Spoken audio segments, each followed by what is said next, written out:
3, 2, 1. Let's go.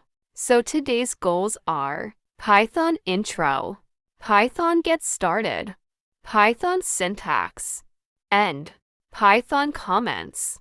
Now it's time for today's quiz. When was Python released? Pause the video and answer in comment section. Python has a simple syntax similar to Python runs on an interpreter system. What does that mean? What is indentation and for what does Python relies on indentation?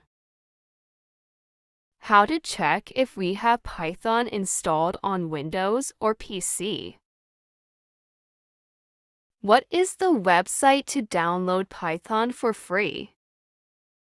What is the file extension for Python file?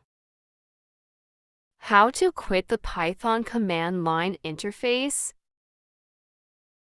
How to write single line and multi-line comments in Python. Thanks for watching.